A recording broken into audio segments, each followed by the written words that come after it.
他是藩王世子，却阴差阳错成为皇帝。他20余年不上朝，依然将国家朝政把握在自己手里。他就是差点被宫女勒死的皇帝明世宗朱厚熜。朱厚熜年号嘉靖，明武宗朱厚照的堂弟。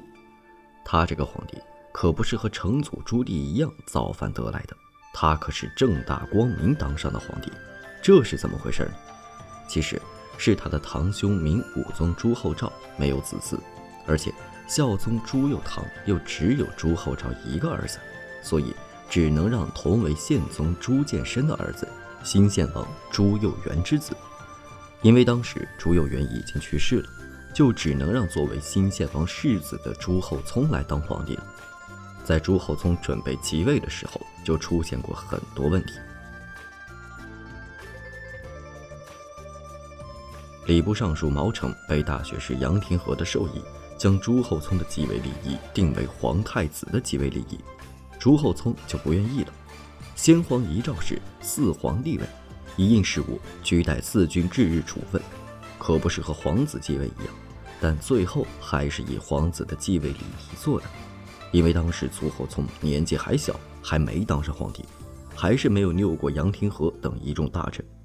继位之后，杨廷和一众大臣认为朱厚熜是小宗入大宗，应该尊奉正统，要把武宗朱厚照和世宗朱厚熜的关系从堂兄弟改为亲兄弟，就是让朱厚熜认孝宗朱佑樘为父，称自己的亲生父母面前为直皇帝，再让义王次子称为新献王，这样朱厚熜的继位就看着正统了。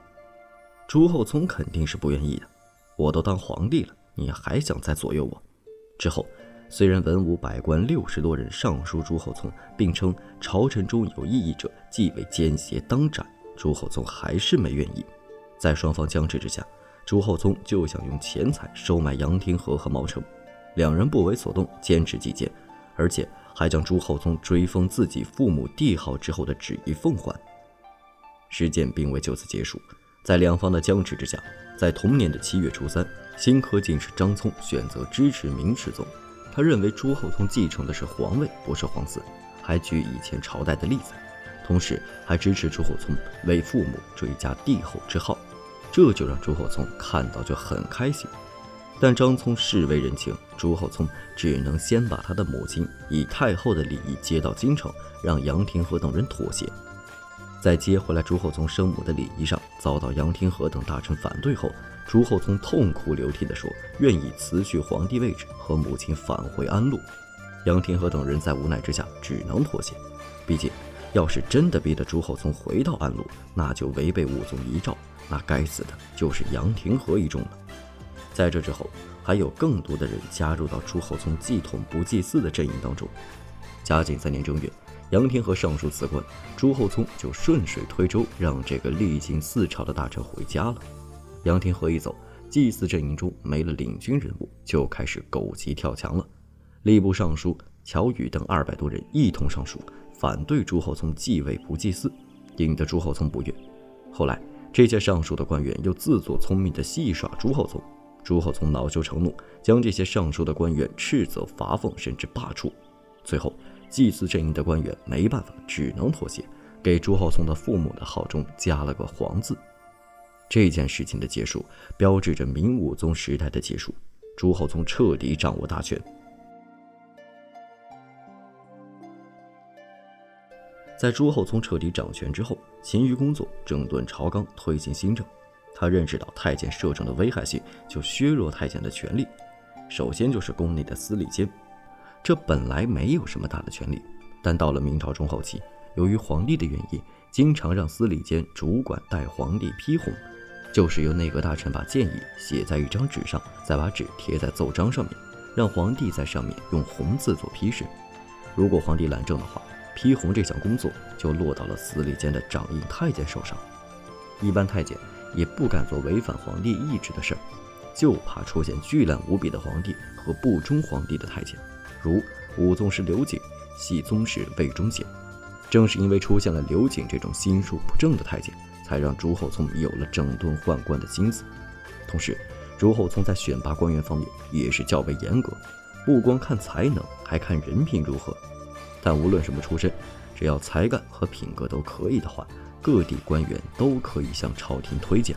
他还将外戚的世袭爵位废除，已经有爵位的到本人这一代就行了，其他皇帝不能再请求册封爵位，在他这彻底断绝了外戚干政的可能。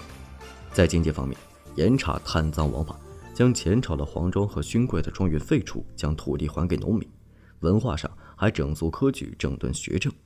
在他政治时期，资本主义开始萌芽，文化和科技空前繁荣，优秀的文学作品和杰出的人物层出不穷。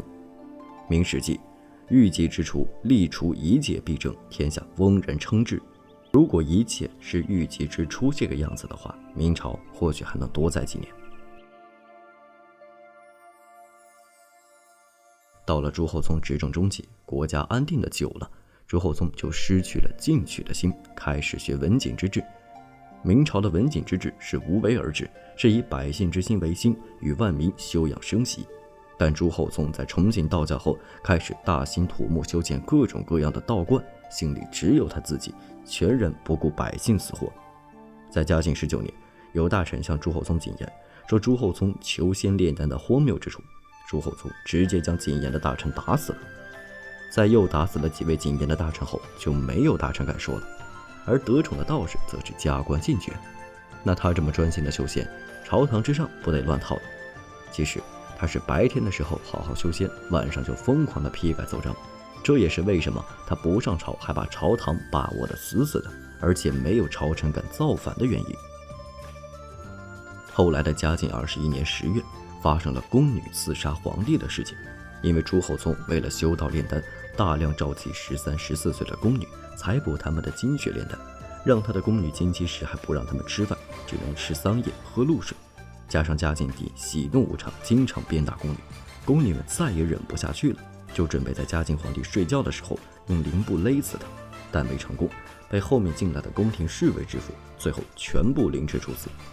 宫女都被逼得忍无可忍了，可见此时的嘉靖帝沉迷修道炼丹到了何种地步。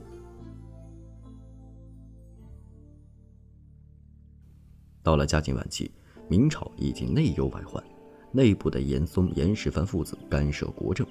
严嵩为了讨好嘉靖帝，各种事情也无论用多大人力、物力、财力都在所不惜。为了达到目的，严嵩父子还吞没了很多军饷，这也导致军队颓废，没有战斗力，所以才让鞑靼和倭寇赶来侵扰大明。你说嘉靖帝要是能有预计之处的心气，怎么会有这么多事？他自己也知道严嵩和严世蕃的事，无论是吞没军饷还是残杀同僚，他都知道。表面上是严嵩父子干的事，其实都是他利用他们的手做的。利用大量钱财建造宫殿道观，是为了满足他自己的私心。他这样做，百姓最图说他是被蒙在鼓里，把罪全怪在严嵩父子身上。后来严嵩父子失宠，嘉靖帝就找了个理由把2个人给杀了。后来随着朱厚熜年纪的增加，和长期服用砒霜、水银、雄黄和朱砂的丹药，身体是一天不如一天。到了嘉靖45年2月，朝廷上下只有一个海瑞上旨安书批评嘉靖帝。虽然嘉靖帝前期很猛，也做了很多实事，但中后期把百姓逼到了家家皆禁的地步。20多年不上朝，名为修道，暗中把控朝堂，一意搜刮民财满足自己，是一位好坏都有突出表现的皇帝。那么大家对朱厚熜有什么看法呢？欢迎在下面的评论区留言。好了，今天的视频就到这里，想了解更多记得点个关注，下期视频我们不见不散。